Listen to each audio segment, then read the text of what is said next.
Bonjour mesdames et messieurs, Radio Jojo à l'appareil. Aujourd'hui, chronique littéraire. On lit aujourd'hui l'audiovisuel public français est-il pluraliste? Jean-Thomas Le Sueur, Aymeric Delamotte, rapport du 30 mai 2024. C'est un rapport qui va nous expliquer si oui ou non l'audiovisuel public remplit son devoir de pluralité, d'expression des opinions au sein du paysage médiatique français. C'est un petit rapport, ça fait une quarantaine de pages, quoi, ça se lit vite fait. Et ça étudie globalement, on va en parler après, une période test, et ça traite un peu, ça prend des axes de regard, et ça nous donne un peu de chiffres sur le traitement de l'information, de certaines informations en tout cas, et de certaines personnes dans le paysage audiovisuel public français. Alors, qui sont les auteurs? Les auteurs, c'est d'abord l'Institut Thomas More. Thomas More, c'est un catholique anglais, là, je mettrai le Wikipédia, je connaissais pas. Voilà, du XVIe siècle, voilà, le chancelier, un mec important de l'école anglaise du XVIe siècle, béatifié en 1886 par Léon XIII et canonisé par le pape Pie XI en 1935. Donc c'est un saint catholique. Donc voilà, c'est une belle, de mon point de vue, c'est une belle référence évidemment. Et l'Institut Thomas More se définit comme à la fois un laboratoire de solutions innovantes, un centre d'expertise et un relais d'influence. C'est un réseau. Il réunit et fait travailler ensemble des personnalités politiques, chefs d'entreprise, experts et représentants de la société civile. Donc c'est un think tank basique. Voilà, nous croyons à une Europe qui protège, défend les Européens, fière de ses racines, sûre de ses cultures, une Europe qui favorise l'autonomie et les libertés, et une Europe respectueuse du principe de subsidiarité. Donc c'est un truc à dimension européenne, c'est basé à Paris et à Bruxelles. Voilà, donc un think tank libre et indépendant. Bon, on les connaissait pas, on les découvre sur ce thème, donc c'est bien. Les deux auteurs du rapport, on a Monsieur Jean-Thomas Le Sueur, il est directeur général de l'Institut Thomas More, français, titulaire d'un master d'histoire moderne à la Sorbonne, sur lequel il a travaillé sur l'émergence de la diplomatie. Il a débuté sa carrière comme rapporteur du groupe de travail de l'Institut Montaigne avant de participer à la création de l'Institut Thomas More en 2004. L'Institut Montaigne, on en avait déjà parlé, institut européiste qui a notamment soutenu la candidature d'Emmanuel Macron de manière active. Voilà, bon, vous irez voir, j'ai mis son profil qui vient. Et Aymeric Delamotte, il est directeur général adjoint. Lui, il est titulaire d'un master en droit européen et international à Leuven. Je pense que c'est Catholique Université de Leuven. Je pense que c'est en Belgique, ça si ma mémoire est bonne. Et un master spécialisé en droit économique des universités de Gand. Donc ça c'est en Belgique, Bologne et Varsovie. Donc c'est un programme de l'Union européenne. Et Aymeric Delamotte est avocat au barreau de Bruxelles depuis 2015. Voilà. Et il dépend de nombreuses personnes physiques et morales qui luttent contre le wokisme, décolonialisme, culture de l'annulation, théorie du genre, etc. en Belgique francophone. Donc c'est assez intéressant parce que lui, il a quand même un profil vieille Belgique. Donc quand je lis ça comme ça, je me dis, est-ce que cet institut Thomas More est pas justement un pendant conservateur de l'Institut Montaigne, hein. Peut-être libéral conservateur, comme on va le voir après. Ils en parlent, ils utilisent ces termes-là. Donc voilà. Alors pourquoi lire ce rapport et le présenter ici? Tout simplement parce que d'une part c'est court, hein, on va le dire. Ça fait combien de pages ce truc? 40. Ouais, voilà, c'est une quarantaine de pages. Et ça traite d'un sujet qui est très intéressant, c'est-à-dire le biais des médias, rapport aux idées conservatrices. Donc on va le voir. Ici je vais dérouler le rapport. J'ai fait un compilé, quoi, hein. Il est disponible gratuitement sur internet, hein, ceux qui veulent aller voir. C'est un sujet intéressant et qui met en perspective d'autres sujets que j'ai traités ici. d'autres livres que j'ai pu traiter ici, voilà. Donc on se permet d'en parler, et en plus je pense que c'est parce qu'il est récent, si ma mémoire est bonne, c'est un truc assez récent, donc c'est aussi pour ça que j'en parle. Qu'est-ce qu'on peut dire d'autre? C'est à peu près tout. On va dérouler, donc pour une fois je vais pas compiler les idées, hein, c'est trop petit. J'ai collé bout à bout des morceaux de texte qui représentent la teneur du rapport, et je vais vous montrer les graphiques, hein, qu'ils proposent. Voilà, dans le respect du verbatim du rapport, avec tout le respect que je dois à ces auteurs. On va essayer de voir ce qui nous propose et nous démystifie. Merci. Le présent rapport n'a pas l'intention de faire une analyse juridique exhaustive, mais d'attirer l'attention sur les conséquences potentielles de la décision du 13 février 2024, où le Conseil d'État a enjoint l'Autorité de régulation de la communication audiovisuelle et numérique, l'ARCOM, de procéder au réexamen de la demande de l'association Reporters sans frontières, en tant qu'elle porte sur la demande de mettre en demeure l'éditeur du service de la chaîne privée CNews, de se conformer à ses obligations en matière de pluralisme et d'indépendance de l'information, sur la démocratie, la liberté d'expression et le pluralisme dans les médias. La prise de connaissance de cette décision a largement surpris, en ce que le Conseil d'État a réalisé une interprétation inédite de l'article 13 de la loi numéro 86-1067 du 30 septembre 1986 relative à la liberté de communication, dite loi Léotard. L'interprétation controversée qu'il en fait élargit largement le contrôle qui incombe à l'ARCOM. Jusqu'à présent, ce contrôle n'avait été toujours appliqué qu'aux seuls invités politiques, c'est-à-dire à ceux qui exercent un mandat. Or, le Conseil d'État considère que l'ARCOM doit aussi dorénavant tenir compte du temps de parole de l'ensemble des participants. De nombreux et éminents juristes français ont été pour le moins surpris de cette interprétation. L'un d'eux, Jean-Éric Schottel, également ancien directeur général de l'ARCOM de 89 à 92, donc à l'époque du CSA, a considéré qu'il s'agissait d'une véritable inquisition, je cite. « Nous ne pouvons qu'être d'accord avec ce sage jugement. S'il s'avérait que l'ARCOM réexamine effectivement le respect de l'obligation de pluralisme à l'aune des sensibilités idéologiques des participants aux émissions de CNews, nous considérons que ce contrôle devrait s'appliquer avant tout à l'audiovisuel public. En effet, s'il y a un lieu où le pluralisme doit être effectif, concret, réel, c'est bien celui qui est financé par les impôts de tous les Français.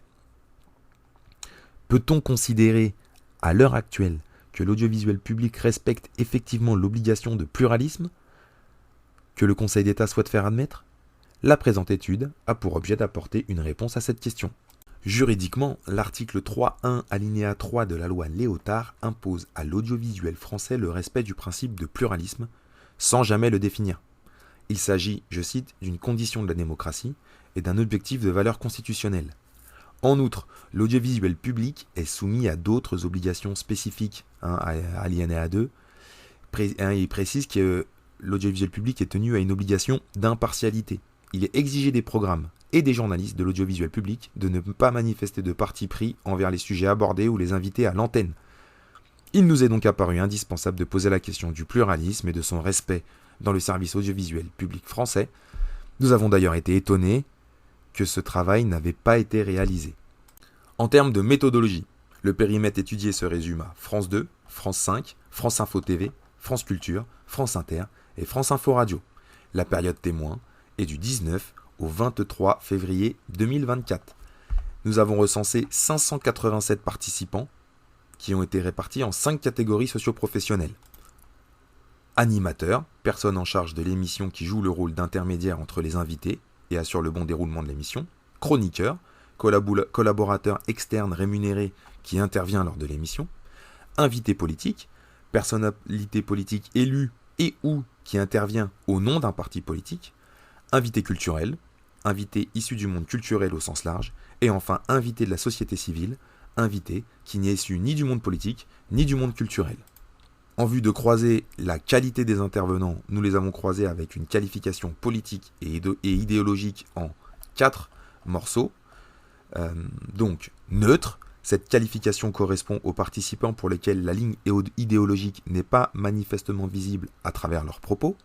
Socialiste et progressiste, qualification qui correspond aux participants qui sont soit des élus du PS, d'Europe Écologie Les Verts, de la France Insoumise, ou de n'importe quel parti qui se définit lui-même comme à gauche de l'échiquier politique, donc en gros la NUPES, soit des membres ou sympathisants de l'un de ces partis ou l'un des élus, soit des personnalités qui se définissent comme socialistes et progressistes, soit qui reprennent les expressions du wokisme, écriture inclusive, théorie du genre, décolonialisme, etc., ou enfin qui sont engagés à gauche et sceptiques ou opposés au fédéralisme européen. Troisième catégorie, libéral et progressiste. Cette qualification correspond aux participants qui sont Renaissance, Modem ou Horizon, donc le bloc libéral progressiste, c'est assez bien défini, soit des membres ou sympathisants de l'un de ces partis, soit des soutiens plus ou moins manifestes à la politique d'Emmanuel Macron, soit des personnalités qui se définissent comme libérales progressistes, ou enfin les personnalités qui sont favorables au fédéralisme européen. Le dernier courant, libéral et conservateur, qualification qui correspond aux participants qui sont républicains, Rassemblement National ou Reconquête, membres ou sympathisants de ces partis, de quelqu'un de ces partis, des personnalités qui se disent comme libérales et conservateurs, et enfin des personnalités qui sont engagées à droite et sceptiques ou opposées au fédéralisme européen. Orientation idéologique et politique des participants, donc sur les 587 participants, sur les 5 jours, sur les 6 chaînes qu'on vient d'évoquer, 294 participants relèvent de la qualification neutre, donc c'est la moitié.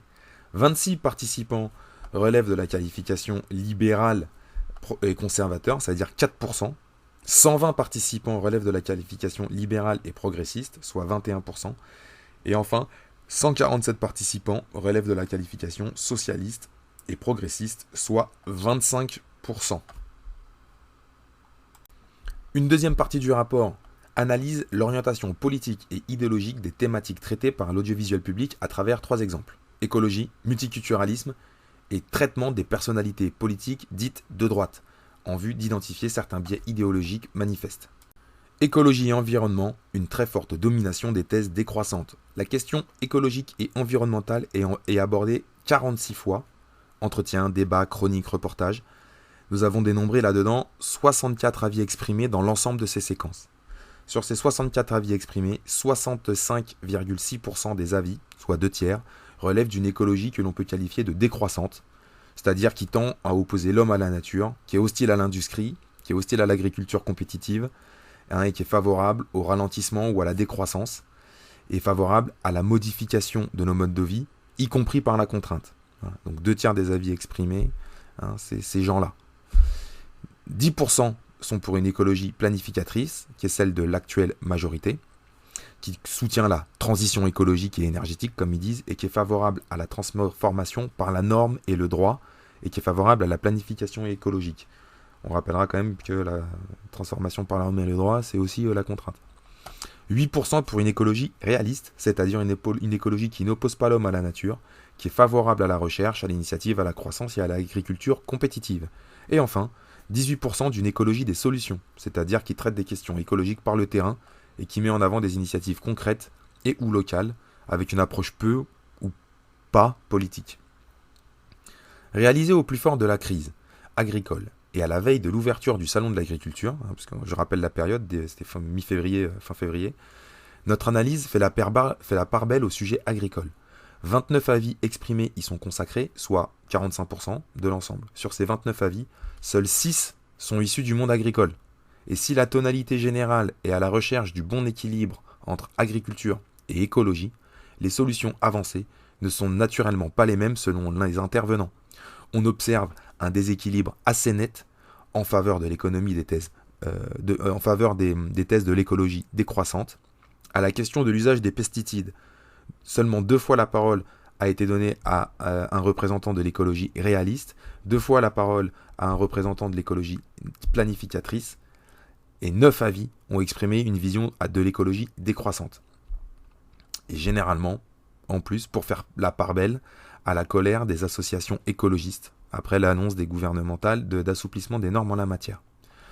C'est un exemple qui montre le biais idéologique fréquemment rencontré dans ces questions écologiques. La consommation de viande par les Français, par exemple, et son impact sur l'environnement. On a eu 10 avis exprimés sur les 5 jours observés, et la nécessité d'une baisse de cette consommation est unanimement avancée. 9 avis favorables à l'écologie décroissante et un avis favorable à l'écologie des solutions. Et si enfin on jette un coup d'œil aux avis qui ne portent pas sur les questions agricoles, et qui sont très variés, pollution, chasse, biodiversité, sécheresse, avions, avec 20 avis sur les 35 exprimés, soit 57%, ce sont la vision et les thèmes de l'écologie décroissante qui dominent, avec souvent un ton culpabilisateur. Le multiculturalisme, un éloge systématique de la diversité. Le thème du multiculturalisme a été abordé à 12 reprises sur les 6 chaînes sélectionnées. La totalité des déclarations est systématiquement favorable au multiculturalisme, c'est-à-dire qu'elle propose un éloge de la diversité, toujours présentée comme une chance pour le pays d'accueil et comme une condition pour le développement d'une société plus harmonieuse. La fierté de sa culture, de ses racines, est considérée avec scepticisme quand ladite culture est française, mais valorisée quand elle est étrangère. Rappelons à titre indicatif le fossé béant entre l'angle idéologique choisi pour traiter ces sujets et l'opinion de la majorité des Français. On rappelle qu'en septembre 2023, selon un sondage Odoxa Backbone pour le Figaro, 74% des Français rejettent l'action actuelle du gouvernement en matière migratoire et sont majoritairement en faveur de mesures répressives. Les traitements des personnalités politiques qualifiées de libérales, conservateurs, de l'hostilité affichée à la réticence assumée. Nous avons recensé 72 avis de participants sur les 6 chaînes de télé et radio de l'audiovisuel public constituant notre échantillon à propos de personnalités politiques que l'on peut qualifier de libérales et conservateurs. On rappelle, en gros, Reconquête, le Rassemblement national et les Républicains. Parmi ces déclarations, 57% expriment une opinion défavorable à leurs égards, 8% une opinion favorable et 35% une opinion neutre. Dans un premier temps, si nous nous focalisons sur le traitement par les intervenants médiatiques relatifs au Rassemblement national dans le cadre du débat sur la pertinence de la présence ou non de ce parti lors de l'entrée au Panthéon des Manouchians, donc c'était en février, on remettra les articles, mais c'était en février, ils ont fait rentrer les Manouchians au Panthéon. Et donc est-ce que le Front National a le droit de venir défiler avec les autres dans l'arc, en groupe c'est l'arc républicain. 60 avis concernent ce sujet, 38 sont défavorables, 4 sont favorables et 18 neutres. Dans un second temps, 12 avis concernent le traitement général des personnalités politiques qualifiées de libérales et conservateurs. Et à l'exception de ceux qui sont eux-mêmes libérales et conservateurs, on n'a que des avis défavorables ou neutres. Grâce à des chiffres de France Info, le premier éclairage met en miroir le temps de parole des courants politiques sur 4 chaînes publiques, France 2, France 5, France Info, France 3, pendant 3 mois, le 4e trimestre 2023, comparé à leurs résultats aux élections législatives. Et là, voilà. Donc la ligne rouge là que vous voyez, c'est le résultat aux législatives. Et ça, c'est le temps de parole en pourcentage. Donc sur France 2, c'est 40% pour la gauche, 27% pour le centre. Donc le centre, c'est Macron, la gauche, c'est la NUPES. 16% pour la droite, donc ça c'est les LR on va dire, et puis la droite radicale 19%, voilà. Alors qu'ils ont fait 24, que les autres ont fait 13, et voilà, vous voyez la différence. On a un second éclairage que nous souhaitons apporter, basé sur les chiffres de l'Arcom cette fois-ci, qui concerne à la fois le temps de parole des courants politiques sur 4 chaînes d'information en continu, donc là sur des chaînes privées, sauf France TV, mais sur les chaînes d'information en continu, donc BFM, CNews, France TV et LCI, entre le 2 mai et le 3 juin 2022, soit le mois précédant le premier tour des législatives. Donc la même chose, on voit le résultat aux législatives, donc on a bien les 33,2, les 27, les 24, et le temps de parole. Et on se rend compte que, effectivement, sur BFM, on aime bien clasher, puisqu'on rajoute il y a un peu plus de droite radicale et beaucoup plus de NUPES que de centre et de droite, alors que c'est eux qui tiennent et que ces gens-là, ils vont plutôt chez LCI. Et voilà, vous voyez la répartition, donc voilà, les chaînes d'infos en continu ne sauvent pas le débat. Si on se concentre sur le cas France Inter, on peut clairement dire qu'il polarise toutes les interrogations sur le pluralisme dans l'audiovisuel public. Là, je vous mets le temps de parole des courants politiques sur les 4 chaînes de télévision publique pendant 3 mois, voilà, en pourcentage, non c'est chez France Inter, quoi, voilà, la même chose, même chose, mais chez France Inter, et donc chez France Inter, on voit la NUPES à gauche, largement surreprésentée, Macron surreprésenté légèrement, la droite à peu près au niveau où elle doit être, en termes de résultats et de temps de parole, et puis la droite radicale qui n'existe pas.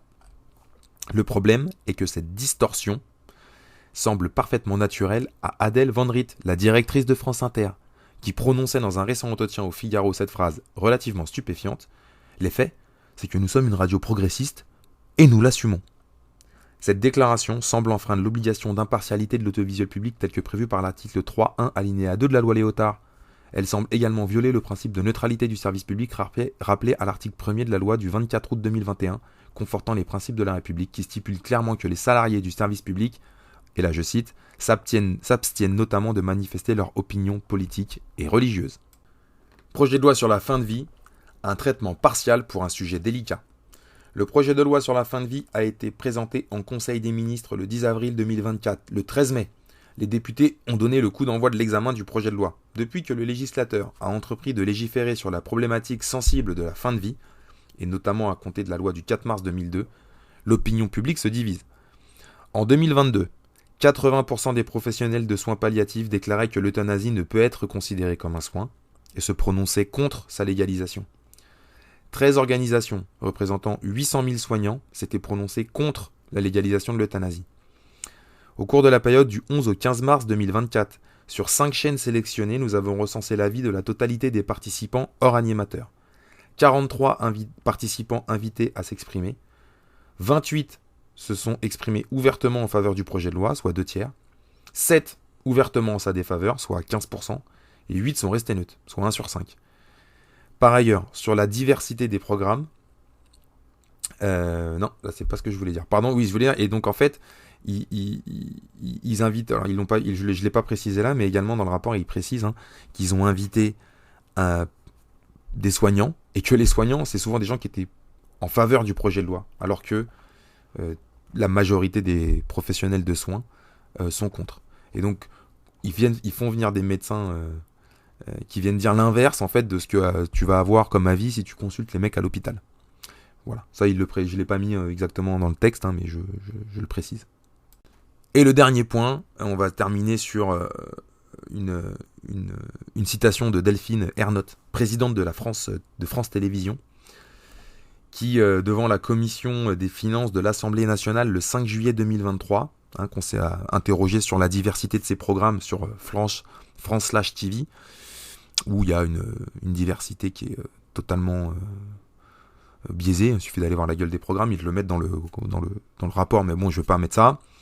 Elle dit « Je tiens à dire qu'on ne représente pas la France telle qu'elle est, parce que si on représenterait la France telle qu'elle est, on n'aurait encore que 5% de femmes dans les expertes. On souhaite représenter, et on essaie de représenter la France telle qu'on voudrait qu'elle soit. Voilà. Prenez et mangez-en tous. Ceci est ma bien-pensance. » Bon, le premier commentaire qu'on peut faire, c'est qu'on avait, bien sûr, on a toujours été vu comme complotiste quand on disait que les médias ils étaient orientés, qu'il y avait toujours certains points de vue qui étaient défendus et pas d'autres. Et là, c'est bien parce qu'il y a une étude en fait qui est réalisée, donc je suis voilà la réalité factuelle, et c'est le mur du réel entre guillemets. Donc effectivement, il y a un gros problème par rapport à ça.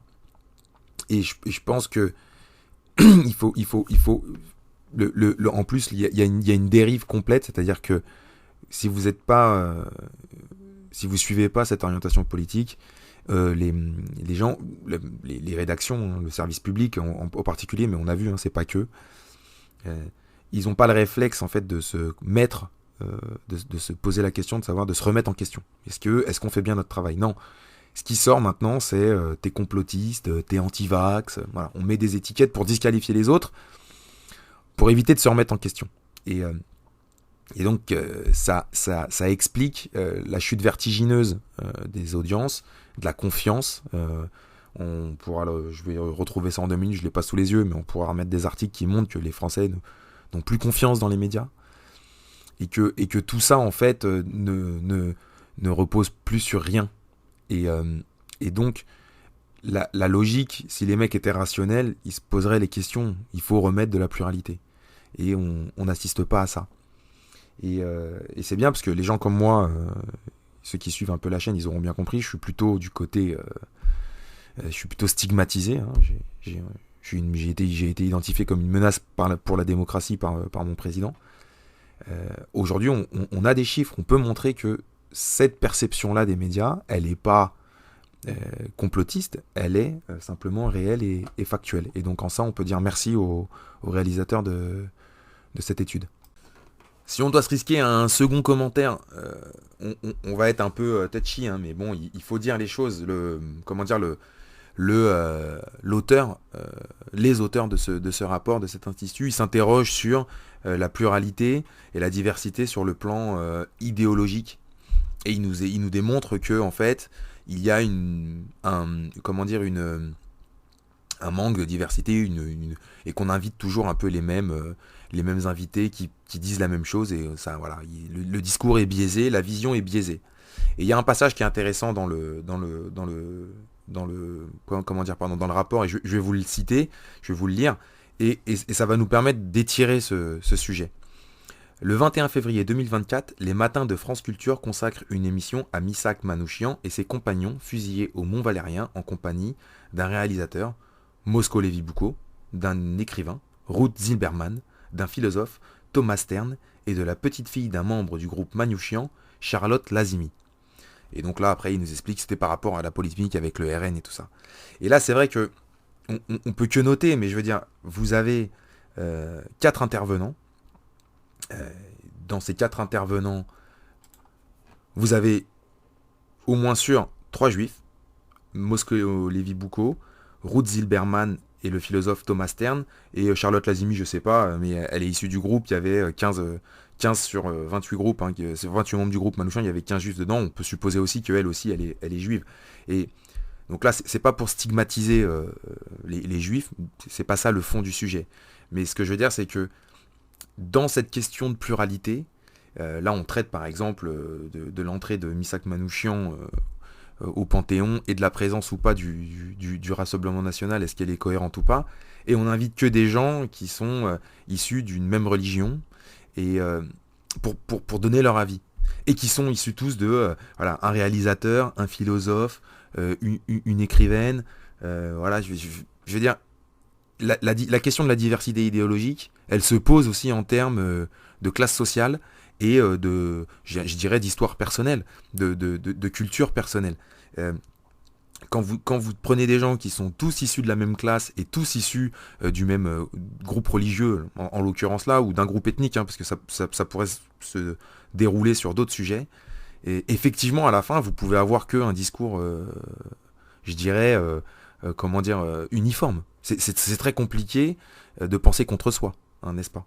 Et donc, et ça, c'est vraiment c'est un coin, parce que c'est pas pour, mais c'est un exemple qui est dans le rapport, et je trouve qu'il est marquant, et je trouve que le rapport, évidemment, il va pas sur ce terrain-là, mais je pense que si les auteurs sont cohérents, hein, si jamais ils tombent sur cette vidéo et qu'ils écoutent ce petit passage du commentaire, la cohérence demain, c'est de regarder, de classer les gens aussi par origine ou par religion et par classe sociale, hein, de faire un mix de tout ça, parce que c'est toujours, on est toujours nous-mêmes tous une composante, un faisceau. Et si on veut vraiment traiter de la diversité, est-ce que la diversité, c'est pas aussi d'avoir sur le plateau un prêtre qui va te parler, est-ce que Manouchian, machin, le RN, voilà, je dis une bêtise, mais c'est ça. C'est ça qui est derrière, ou un mec catholique, ouvertement catholique, voilà, c'est ça qui est derrière. Et donc ce rapport, il jette un pavé dans la mare, mais il va pas jusqu'au bout, entre guillemets. Et bon, c'est un peu dommage, mais c'est déjà bien du bon travail. Et enfin, le troisième commentaire qu'on peut faire, qui je trouve est très intéressant sur ce rapport, et je vais le mettre en lien avec une autre vidéo que j'avais déjà réalisée sur un livre qui s'appelle « Ils ont acheté la presse », et qui expliquait comment le grand capital, les milliardaires, avaient acheté la presse. Et on entend souvent, oui, ils achètent la presse pour contrôler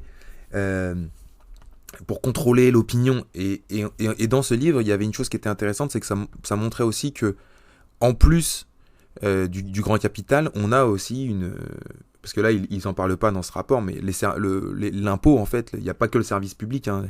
Toute la presse, tout le monde, tous ces gens-là, ils sont gavés de subventions de l'État.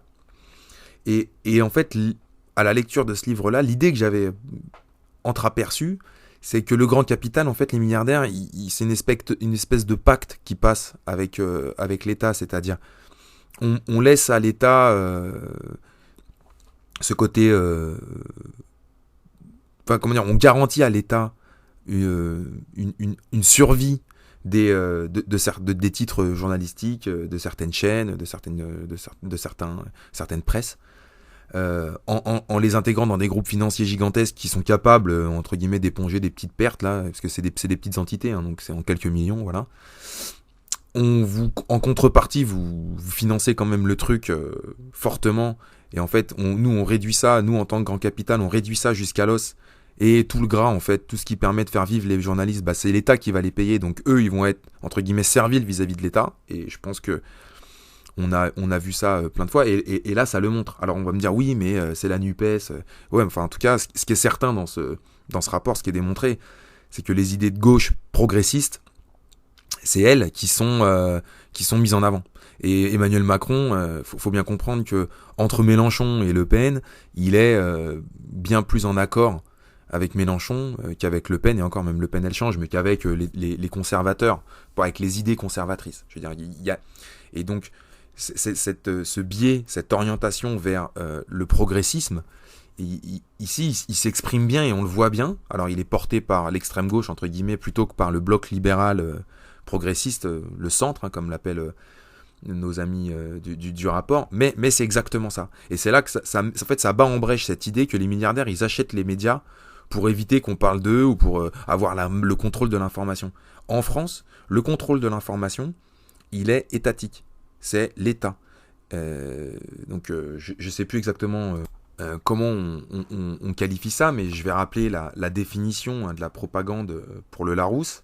Hein, c'est une action systématique exercée sur l'opinion pour lui faire accepter certaines idées ou doctrines, notamment dans le domaine politique ou social. Et je veux dire, tout ce qu'on vient de voir là, c'est exactement ça. C'est exactement ça. Et quand on entend des gens dans la vie civile nous dire ouais mais t'as vu la Chine ou la Russie ou machin, t'as envie de dire en fait c'est des gens malheureusement pour eux qui sont très mal informés, parce que ça finit quand même par sortir, parce qu'il y a quand même des gens qui vivent leur vie et qui peuvent exprimer quelque chose en France, hein, donc heureusement ça existe encore, on a encore une certaine liberté de parole, même si elle est très compliquée, et c'est ça qui est derrière. Et en fait on a une conjonction entre le grand capital et l'État pour véhiculer cette propagande. Et donc l'État, on comprend bien que c'est électoraliste, hein, puisque empêcher l'émergence des idées conservatrices, c'est garantir le précaré républicain, et c'est d'ailleurs tout l'enjeu de la discussion autour de l'arc républicain qui a concerné le Front National pendant toutes ces années, et maintenant le Rassemblement National. Et ça explique le combat du Rassemblement National pour rentrer dans cet arc républicain. Et le grand capital, lui, son intérêt, c'est qu'il ne faut jamais oublier que le progrès, c'est du chiffre d'affaires supplémentaire. Hein. Libérer les mœurs, libérer la consommation, donc la liberté sur le plan, et là je vous renvoie à l'Empire du moindre mal de Jean-Claude Michéa, c'est un garant de la croissance économique. C'est un des piliers fondamental de la croissance économique, et donc de la survie de ce modèle ultra-libéral qui profite au grand capital. Et donc là, ce rapport-là, sans le vouloir, entre guillemets, il met en exergue cette conjonction d'intérêts qui parfois semble opposée, mais qui en fait est parfaitement cohérente. Voilà, merci à vous d'avoir écouté cette vidéo. Elle est, c'est à peine une petite demi-heure, ce coup-là. C'est un petit rapport. C'était juste pour parler de ça, montrer ce qui était dedans, comme il est sorti là récemment.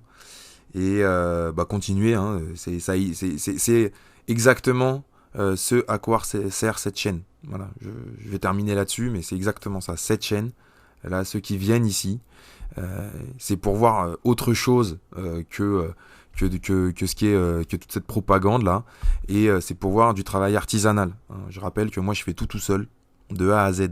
Il y a pas, personne ne m'aide. Personne fait mon taf à ma place, je me tape les livres, je me tape les résumés, je me tape le montage vidéo, je me tape les commentaires, et c'est en ça que ma chaîne elle est, je trouve, intéressante, et qu'elle apporte quelque chose. Voilà. Alors c'est une petite audience, hein, donc je remercie tous ceux qui écoutent, je vous embrasse tous, hein, que je les connaisse ou que je les connaisse pas, Mais n'oubliez jamais que c'est voilà mon bandeau, on essaie de comprendre, quand on vient ici, on essaie de comprendre. On n'est pas dans la caricature et on n'est pas je dirais dans l'alliance de quoi que ce soit ou la propagande de quoi que ce soit. Voilà. On a des avis, on a le droit de les partager, c'est tout. Et c'est à ça, et c'est en ça que c'est ce à quoi je m'attelle à travers ces montages vidéo. Allez, je vous embrasse, prenez soin de vous. On est le 30 mai 2024 et à bientôt.